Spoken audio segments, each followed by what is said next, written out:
जय हिंद मेरे प्यारे बच्चों, कैसे हैं आप लोग। मैं हूं आपका केमिस्ट्री मेंटर कुणाल वर्मा यानी कि केवी सेल्फ फ्रॉम काशी। तो present form of periodic table सीखने के बाद आज का जो लेक्चर है वो बहुत बहुत बहुत ज़्यादा इम्पॉर्टेंट है, क्योंकि इसमें हम लोग पीरियड वाइज देखेंगे कि कौन से पीरियड में कितने एलिमेंट्स हैं और उसमें कौन कौन से सबशेल प्रेजेंट हैं और कौन कौन से सबशेल उसमें फिल्ड हैं। ज़रूरी नहीं कि सारा कुछ जो है जितने सबशेल प्रेजेंट है वो भरे ही होते हैं, कौन से खाली हैं कितने भरे हैं ये चीज़ हम लोग देखेंगे। क्लियर है? तो देखिए, सबसे पहले देखिए पीरियड नंबर फर्स्ट पीरियड यानी कि शेल कहाँ तक पहुँचा है, पहला ही शेल तक कहाँ नहीं पहुँचा है। और पहले शेल में 1s पॉसिबल होता है और पहले शेल में 1s पॉसिबल है और फील्ड भी क्या होता है, 1s ही होता है। ठीक है ना, फील्ड भी क्या होता है, 1s ही होता है।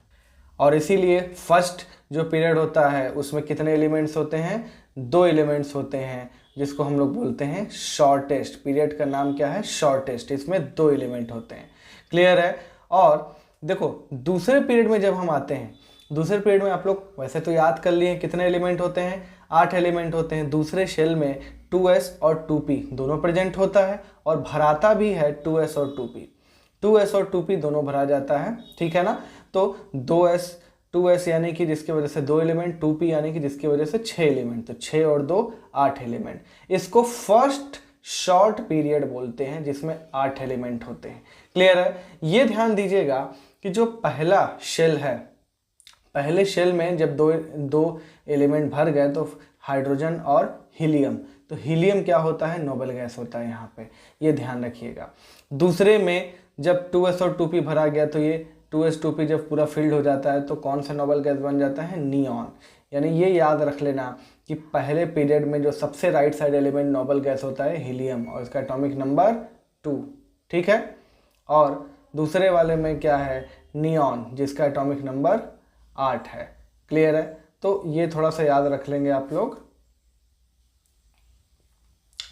तीसरे पीरियड, हाँ देखो कहानी यहीं से स्टार्ट होता है। तीसरे पीरियड में अब भाई जाहिर सी बात है थर्ड शेल की कहानी हो रही है, तो 3s भी है, 3p भी है, 3d भी है। बट जरा ध्यान रखो, अफबाउ प्रिंसिपल यानी n+l रूल जरा याद रखो। 1s के बाद 2s, फिर 2p, फिर 3s, फिर 3p। बट 3p के बाद 3d नहीं आता है, ये बात ध्यान रखिए। 3p के बाद क्या आ जाता है, 4s आ जाता है। आप ये चीज़ जब मैं ये इसको पढ़ा रहा हूँ, आप सामने अफबाउ प्रिंसिपल का वो पूरा जो फिगर है उसको आप लेके सामने बैठें। तो 3s फिर 3p के बाद 3d नहीं आता है, 3p नहीं आता, मतलब 3d नहीं आता है, तो 3p के बाद क्या भरा जाता है, 4s भरा जाता है। यानी जो तीसरा पीरियड है, तीसरे पीरियड में कहानी केवल ये है कि उसमें d नहीं भराएगा। d क्या है, वैकेंट। d क्या है, वैकेंट है। तो याद रखना ये चीज़ हम सीखे भी हैं कि तीसरे पीरियड ऑनवर्ड्स सबके पास क्या होता है, वैकेंट डी सबशेल होता है। तो तीसरे शेल में प्रेजेंट तो 3s 3p 3d तीनों है, बट भरा क्या है, केवल 3s और 3p। ठीक है? तो इसमें भी कितने एलिमेंट होंगे, 8 एलिमेंट। और इसको सेकेंड शॉर्ट एलिमेंट बोलेंगे, जिसमें नोबल गैस का है, आर्गन, जिसका एटॉमिक नंबर 18। क्लियर है? चौथे शेल में हम आते हैं। अब देखिए ध्यान से, चौथे शेल में जब हम आएंगे तो 4s 4p 4d 4f ये चारों प्रेजेंट है। बट ध्यान देना, ये जो 3s और 3p भराया है तीसरे शेल तक, ये जो 3d है, ये जो 3d है ये 4s के बाद ना भराता है। तीसरे पीरियड में हम लोग 3s और 3p तक भर चुके थे। अब हम 3d नहीं गए, हम 3d गए ही नहीं और हम कहाँ पहुँच गए, चौथे में कहानी हमारी चली गई।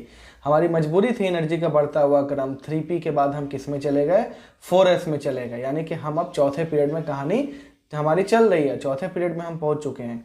और चौथे पीरियड में सबसे पहले 4s1 यानी पोटेशियम, फिर 4s2 यानी कि कैल्शियम। अब 4s के बाद कहानी क्या आती है, 3d की कहानी आती है। यानी कि 4s के बाद जो है 3d भराएगा, ये बात ध्यान रखना। यानी कि जो तीसरे शेल का d है वो कहाँ आके भराया है, चौथे पीरियड में भरा रहा है। आई बात समझ में, चौथे पीरियड में भरा रहा है। और 4s के बाद 3d फिर 4p, क्योंकि 4p के बाद ना तो 4d आता है ना तो 4f आता है। 4d के बाद क्या आ जाता है, 5s आ जाता है, ठीक है ना, सॉरी 4p के बाद क्या आ जाता है, 5s आ जाता है। बात समझ में आ रही है, ठीक है। तो 5p आ जाता है, यानी कि हमारी मजबूरी है कि 4s के बाद 3d फिर 4p, यहाँ तक हम पहुँच चुके थे। अब इसके बाद मजबूरी है हम 4d और 4f इसमें नहीं भर सकते हैं। यानी कि कितने डब्बे भराए हैं, s का 1 डब्बा, d का 10 डब्बा और p का 6 डब्बा। टोटल कितने डब्बे हैं, 9 डब्बे हैं। तो टोटल एलिमेंट इसमें कितने भराएंगे, 18 एलिमेंट। इसको हम लोग बोलेंगे first long period, first long period, ठीक है। और इसमें सबसे लास्ट में राइट साइड कौन होता है, क्रिप्टन होता है, जिसका एटॉमिक नंबर 36। क्लियर है।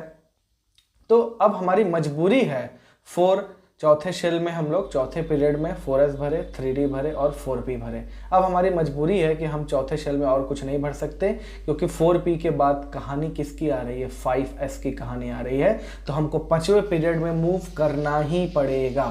तो फिर 5वें पीरियड में हम मूव करते हैं। तो सबसे पहले 5s। अब ध्यान देना, 5s के बाद कहानी किसकी आती है, 4d की कहानी आती है। यानी कि इससे जस्ट एक पहले शेल का जो d सब शेल है वो 5वें शेल में आके भराएगा। तो 5s के बाद 4d भर लेते हैं, कोई दिक्कत नहीं है, ठीक। और 4d के बाद किसकी कहानी आती है, 4d के बाद कहानी आती है, अभी भी 4f की कहानी नहीं आई है। 4d के बाद 5p की कहानी आएगी। तो 5p 5वें शेल में ही भर रहे हैं 5वें पीरियड में, ठीक है ना। तो इसमें भी कितने डब्बे हैं, 9 डब्बे हैं, ठीक है ना। 10 इसके, 3 इसके, ठीक है ना, अरे सॉरी 5 इसके, 3 इसके, 5 3 8 1 9, 9 दूनी 18। तो ये 5वें पीरियड में भी कितने एलिमेंट होंगे, 18 एलिमेंट, जिसको हम लोग सेकेंड लॉन्ग पीरियड के नाम से जानते हैं। क्लियर। इसमें 18 एलिमेंट है, उसमें नोबल गैस कौन है, जिनॉन, जिसमें एटॉमिक नंबर इसका क्या है, 54। अब ध्यान दो, 5s 4d फिर 5p, ये फील्ड है। प्रेजेंट कितने हैं, इतने हैं। ध्यान रखना 5वें में s p d f g सब पॉसिबल है, बट भराए कितने, 5s 4d और 5p। अब 5p के बाद नंबर आ जाता है 6s का, ऑफ बॉब प्रिंसिपल के हिसाब से 5p के बाद किसका आ जाता है नंबर, 6s का। तो अब हमारी मजबूरी है कि 6 पीरियड में हम चलेंगे। तो 6 पीरियड में हम चल रहे हैं, तो 6 पीरियड में s p d f g h ये सब पॉसिबल है, बट कहानी 6s चलते हैं हम लोग। सबसे पहले 6s भर दिए, 6s1 6s2।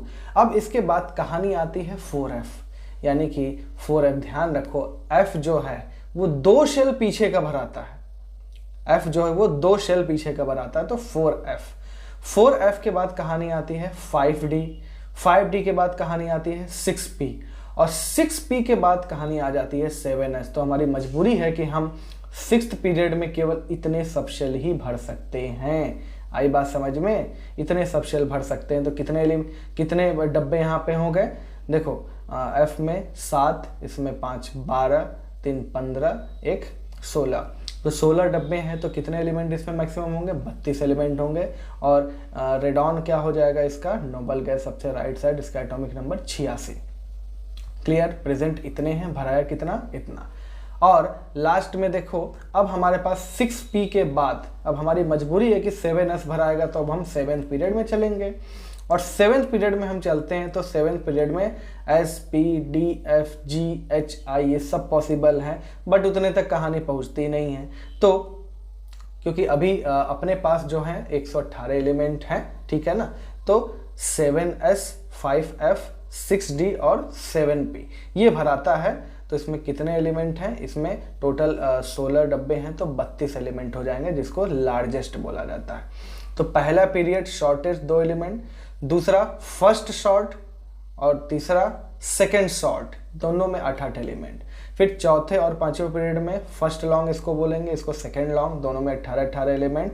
फिर उसके बाद लास्ट के 2 हैं 32-32 हैं, इसको लार्जेस्ट, इसको भी लार्जेस्ट, इसको फर्स्ट लार्जेस्ट, इसको सेकेंड लार्जेस्ट बोल सकते हैं। और इसमें OG है, ठीक है ना, नोबल गैस 118, ठीक है, इसका एटॉमिक नंबर है। क्लियर है। तो ये बहुत ही ध्यान से इसको आप समझेंगे। तो इसमें ध्यान दीजिए आप लोग, किसी भी पीरियड में मैं ये बात बता रहा हूँ, केवल आप इसको नोट करेंगे। हर चीज़ नोट आपको करना चाहिए, पॉज करके हर चीज़ लिखवाना पॉसिबल नहीं है। किसी भी पीरियड में शुरुआत होता है एस से, खत्म होता है पी से, केवल फर्स्ट में नहीं है, ठीक है। देखो दूसरे में भी शुरुआत एस से हुआ, खत्म हुआ पी में, तीसरे में भी शुरुआत एस से हुआ, खत्म हुआ पी में, चौथे में भी शुरुआत हुआ एस से और पी में खत्म हुआ, पांचवें में भी एस से शुरुआत हुआ, पी में खत्म हुआ, छठे में भी एस से शुरुआत हुआ, पी में खत्म हुआ, एस से शुरुआत हुआ और एस मतलब पी पे ही खत्म हो गया, एस और पी, सतवें में भी। और क्या ध्यान रखना है, ध्यान ये रखना है कि एस और पी तो एस एंड पी इसका तो nth शेल भराएगा, nth शेल में जा रहा है, बट ध्यान ये रखना है कि जो D का है, D वाला जो इलेक्ट्रॉन भरा रहा है, ध्यान रखना D के लिए n-1 का शेल का इस्तेमाल हो रहा है, ठीक है। यानी कि 3D जो है वो भराएगा चौथे पीरियड में, ठीक है ना। 4D जो है वो भराएगा पांचवें पीरियड में, 5D जो है वो भराएगा छठवें पीरियड में, 6D जो भराएगा वो सतवें पीरियड में। यानी कि ये ध्यान रखना, जो भी पीरियड नंबर है उससे एक कम D रहेगा, और P में S और P के लिए तो वही रहेगा, ठीक है ना, एक -1D, समझ रहे हो ना, पीरियड नंबर में से एक कम घटा दो। कोई पूछे 7वां पीरियड है, कौन सा D इसमें भराएगा, 6D। सिमिलरली F में देखो जरा, छठवें में 4F भरा रहा है, सतवें में 5F भरा रहा है, ठीक है ना, इसको D लिख लो, ठीक है, इसको आप D लिख लीजिए, ठीक है। D में एक कम कर दो, -1D, ठीक है, और F में -2 कर दो। आई बात समझ में, F में -2, इसी को आप लोग n-1 भी लिख सकते हैं और इसको n-2 भी लिख सकते हैं। समझने वाली बात है, बस मैं समझा रहा हूं, आप जिस तरीके से भी समझें, क्लियर है। तो कोई पूछे कि सतवें पीरियड में हम चल रहे हैं और F भरा रहा है, बताओ कौन सा F भरा रहा है, क्या सतवें का F भरा रहा है, जी नहीं, क्या छठवें का F भरा रहा है, जी नहीं, पांचवें का F भरा रहा है। आई बात समझ में। तो S और P कहीं भी किसी भी एलिमेंट में S और P वाला जो भी सब शेल भराएगा वो आउटर मोस्ट शेल का ही होगा, ठीक है। D पेनल्टीमेट शेल का होगा और F इनर पेनल्टीमेट शेल का होगा। इस बात को एकदम आप अपने दिमाग में बसा लीजिए, ठीक है ना, ये बहुत ज़्यादा इंपॉर्टेंट है अगर आप कुछ अच्छे क्वेश्चन करने चाहते हैं और जेईई मेंस एडवांस की तरफ मूव कर रहे हैं, तो ये बहुत ज़्यादा ज़रूरी है आपके लिए, क्लियर है। और तो इसी बात पे एक चीज़ ध्यान रख लीजिए, कन्फिग्रेशन जब हम करेंगे तो देखो ये 1s या फिर यहाँ पे हम देखते हैं 6s 4f 5d 6p। हालांकि ये चीज़ हम एक बार डिस्कस कर चुके हैं जब हम कन्फिग्रेशन वाला लेक्चर लेके आए थे। तो 6s 4f 5d 6p, इसका मतलब क्या है, इसका मतलब ये है कि कन्फिग्रेशन किसी का भी करेंगे, ठीक है ना, जैसे कि ये 54 है, 54 के बाद इधर जब भी आएगा, 54 के बाद जब हम छठवें पीरियड में आएंगे तो 55, 56, 57, 58, 59, 60 ऐसे ऐसे करके आएगा। तो उसका कन्फिग्रेशन कैसे हो जाएगा, तो कन्फिग्रेशन ऐसे होता है 6s यानी कि ns, ठीक, फिर n-2f, ठीक, फिर n-1d और np। साफ पता चल रहा है कि देखो s और p के लिए n यूज हो रहा है, f के लिए n-2 यानी कि 2 पहले वाला शेल और d के लिए 1 पहले वाला शेल यूज हो रहा है, ठीक है। अब इससे आप अंदाजा भी लगा सकते हैं, जैसे कि पहले शेल की बात हो रही है तो पहले शेल में केवल 1s ही पॉसिबल होगा भाई, 1-2 -1f थोड़ी कुछ होता है, 0d थोड़ी कुछ होता है, 1p पॉसिबल ही नहीं है। दूसरे शेल में जब आप कदम रखेंगे तो 2s पॉसिबल है और 2p पॉसिबल है, 1p तो नहीं था, 2p पॉसिबल है बट 1d पॉसिबल नहीं है, 0f तो पॉसिबल ही नहीं है। तीसरे में भी जब जाओगे तो n की जगह पे 3 रखोगे तो 3s और 3p, 3-1 2d पॉसिबल नहीं है, आई बात समझ में, और 1f पॉसिबल नहीं है। चौथे में जब चलोगे तो 4s 4p और 4-1 यानी कि 3d पॉसिबल है बट 2f पॉसिबल नहीं है। पांचवें में जब चलोगे तो 5s 5p और 4d बट 3f पॉसिबल नहीं है। इसीलिए जब छठवें पीरियड में चलते हैं तभी f आता है, तो f ब्लॉक के एलिमेंट्स की शुरुआत छठवें पीरियड से होती है, क्योंकि 4f आ जाएगा, फिर सतवें में 5f आ जाएगा, ठीक है। तो क्या समझ में आया इसमें ये ध्यान रखना तीसरे शेल का डी खाली है, तीसरे शेल का डी खाली है। तीसरे पीरियड में जितने भी एलिमेंट्स होंगे, कितने एलिमेंट्स होंगे, सोडियम से लेके आर्गन तक, एटॉमिक नंबर 11 से लेके 18 तक, इसमें 3D सब शेल खाली है, नहीं भराया, ध्यान रखना, ठीक है। सिमिलरली फोर्थ पीरियड में देखो वो जो 3D है वो चौथे में आके भरा रहा है, तो चौथे पीरियड में देखो इसमें 4D, आखिर इसमें 4D है कि नहीं, तो 4D इसमें खाली है। अब इसमें देखो 5D है, इसमें 5D खाली है, इसमें 6D है, 6D खाली है, इसमें 7D है, 7D खाली है। तो तीसरे पीरियड के बाद सबका अपना अपना डी सब शेल खाली है, आई बात समझ में, उसमें खाली है, उसके नीचे वाले पीरियड में जाके भराएगा। क्लियर है?